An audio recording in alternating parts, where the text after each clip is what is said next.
이상로의 미디어 해설입니다. 오늘 미디어 해설은 정유라 씨에 관한 해설을 해드리려고 합니다. 신문을 보여드리겠습니다.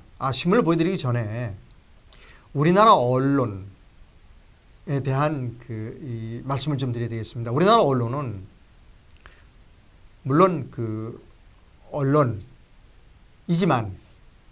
그리고 자주 수사기관이 됩니다. 그리고 검찰이 되고요. 그리고 법원의 판사가 됩니다.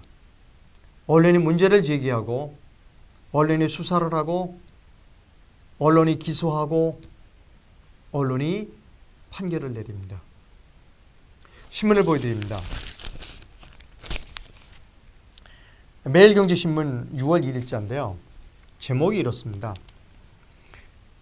대학 전공이 뭔지도 모르고 입학했다. 그리고 다 잡았대는 정유라, 이런 제목입니다. 여기 정유라 씨 사진이 있네요. 정유라 씨가 이제 공항에 입국할 때 비행기 안에서 체포됐습니다. 그리고 공항에 내려서 기자들이 물어봤죠, 여러 가지. 그랬더니 이제 이렇게 얘기했다는 겁니다. 제가 한번 읽어드리겠습니다. 예. 입학 특혜에 대해서 물어봤죠. 그랬더니 모른다는 겁니다. 모르쇠로 일관했다. 대학 입학 전형 때 메달을 걸고 간 이유는 어머니가 메달 들고 가라고 그랬다. 그 다음에 또 대한항공에 같이 타고 온 대한항공의 승객들에게 인터뷰를 했어요. 그랬더니 정유라 씨는 비행기 안에서 긴장하거나 반성하는 모습이 전혀 없었다. 그리고 밥이 남았는데 비빔밥도 아주 잘 먹고, 두 번째는 죽으로 식사를 했다. 그리고 너무나 태연하게 비행기 안에서 모니터를 듣고 뮤직비디오를 감상했다. 그리고 어떤 네티즌은 입국장에서 이렇게 보니까 정유라 씨가 입고 있는 옷이 있었는데요. 이 옷이 보니까 이게 스마일 티셔츠라고 그러네요. 저도 처음 알았습니다. 이 티셔츠가 스마일 티셔츠라는 건데요. 저도 처음 알았어요. 스마일 티셔츠인지. 그런데 국민이 스마일 티셔츠를 입고 있는 정유라 씨를 보고 국민을 조롱하는 것이다, 이렇게 얘기했다는 겁니다. 그리고 많은 사람들 인터뷰를 했어요.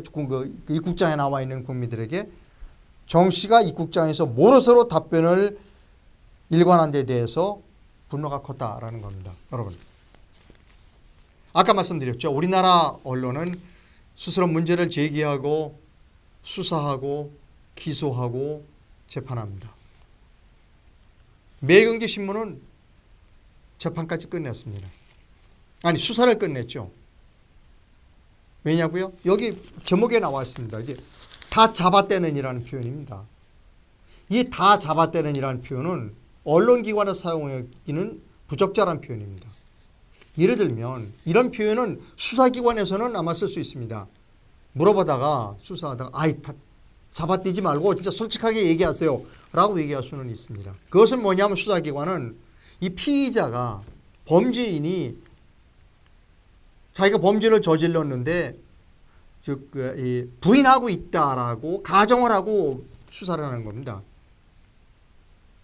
이 언론은 뭐냐면 정유라 씨가 범죄를 저질렀다고 확정을 했습니다. 정유라가 범죄를 저지른 거예요. 정유라가 스스로 입학 할 때 스스로 부정을 저질렀다. 그런데 잡아댄다는 겁니다. 이렇게 잘못을 했다고 확정하기 전에는 잡아댄다는 표현을 쓸 수가 없습니다. 이렇게 돼야 되겠죠. 대학 전공이 뭔지도 모르고 입학했다고 정유라가 대답했다. 아니면 정유라 씨가 자기는 전공이 뭔지도 모른다고 모두 부인했다. 자기의 혐의를 모두 부인했다. 이것이 언론에 쓸 수 있는 표현입니다. 이 매일경제신문의 기사는 아까도 읽어드렸습니다만 정유라가 범인, 죄를 졌다고 확신을 가지고 쓴 기사의 흔적이 여러 군데서 나타납니다. 아까도 말씀드렸죠. 여기 보면 대한항공에 탄데 긴장하지 않고 반성하지 않았다. 같이 대한항공에 탔던 사람, 그 승객들 인터뷰를 했죠. 긴장하거나 반성하지 않았다. 여러분, 잘못이 없는데 반성할까요? 이미 이 매일경제신문 기자는 정유라는 잘못을 했다. 그러니까 반성해야 된다는 것입니다. 그렇게 인터뷰할 수 있는 사람을 찾아낸 거죠. 그리고 그것을 썼습니다. 그리고 모르쇠로 일관한다고 여기도 있죠. 모르쇠의 답변에 부글부글. 모르쇠라는 건 뭐냐면 잘 아는데 자기가 저질렀는데 모른다고 우리발을 내민, 속된 표현으로 우리발을 내민다는 것이죠. 부글부글 끓는다는 것이죠. 이렇게 우리나라 언론은 이미 검찰이 기소했고 그리고 구형까지 내린 겁니다. 그리고 법원에 판결까지 내린 거고요. 정유라 씨는 범죄를 저질렀어요. 죄인입니다. 이 기사는 처음부터 끝까지 정유라 씨가 입학의 부정을 스스로 저질렀고 본인의 책임이 있고 그리고 여러 가지의 나쁜 짓을 했다고 확정을 하고 기사를 쓴 겁니다. 작정을 하고 쓴 기사예요. 이것이 언론의 올바른 태도일까요? 아마도 이런 사건 기사는 그렇게 고참 기자가 쓰지 않습니다. 대개 언론사에서는 신찬 기자나 이런 사람들이 쓴 것을 데스크라는 용어를 사용합니다. 이렇게 교정을 보거나 봐주죠. 틀림없이 고참 기자나 부장급이 이 기사를 봤습니다. 그리고 사인을 했기 때문에 이 기사가 나가는 겁니다. 그런데 그 고참 기자나 데스크도 역시 스스로 문제를 만들고 기소하고 수사하고 판결을 내린다는 겁니다. 또 다른 기사 하나를 보여드릴게요.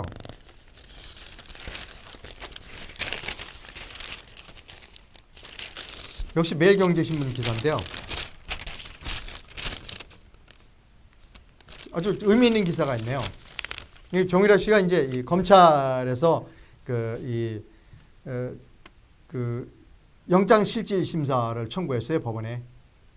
그 사진입니다. 그 밑에 보면 또 재미있는 기사가 있습니다. 여기 이렇게 있어요.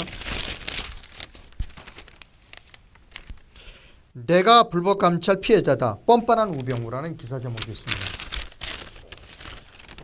매일경제신문은 역시 우병우 씨에 대해서도 판결을 내렸어요, 이미.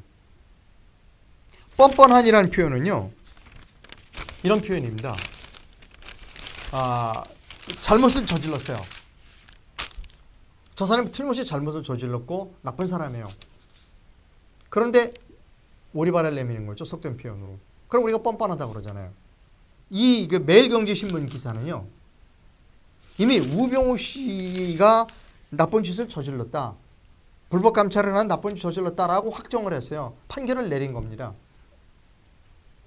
여기서 저는 개인적으로 우병우 씨를 감싸거나 정유라 씨를 감싸고 싶은 생각은 전혀 없어요. 왜? 저는 잘 몰라요. 제가 수사를 하거나 내가 판결을 내는 사람이 아니기 때문에 수사는 검찰에서 할 거고요. 판결은 법원에서 해요.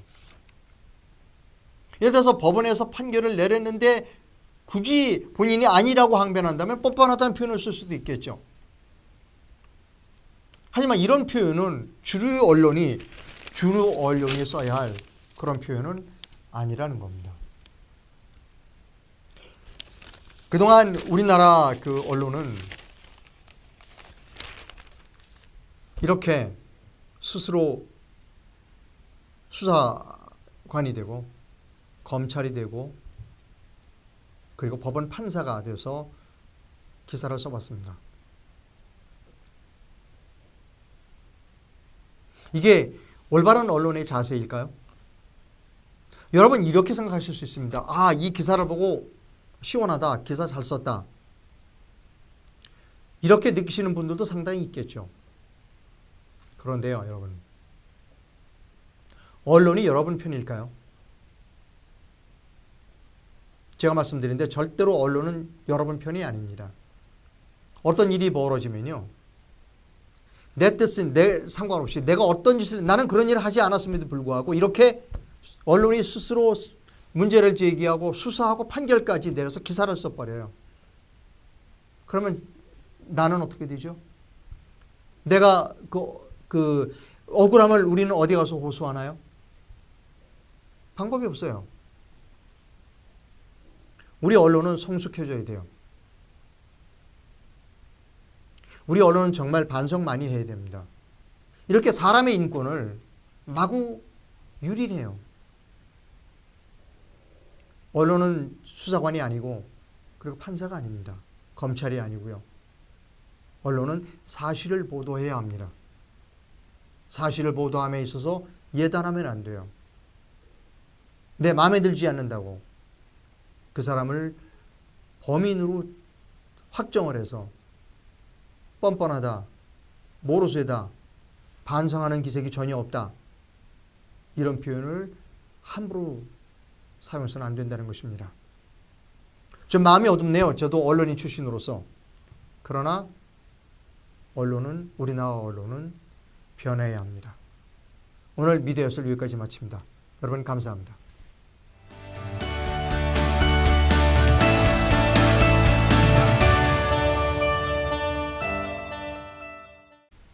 신문을 보여드리겠습니다.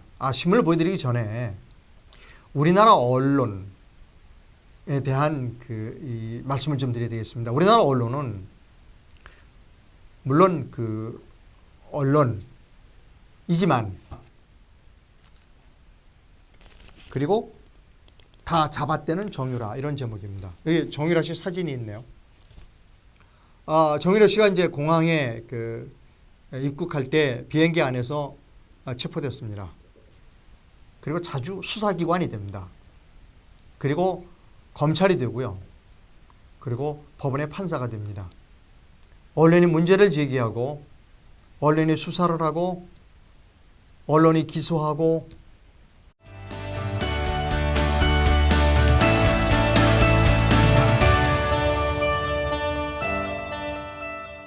이상로의 미디어 해설입니다. 오늘 미디어 해설은 정유라 씨에 관한 해설을 해드리려고 합니다. 언론이 판결을 내립니다. 신문을 보여드립니다. 매일경제신문 6월 1일자인데요. 제목이 이렇습니다. 대학 전공이 뭔지도 모르고 입학했다.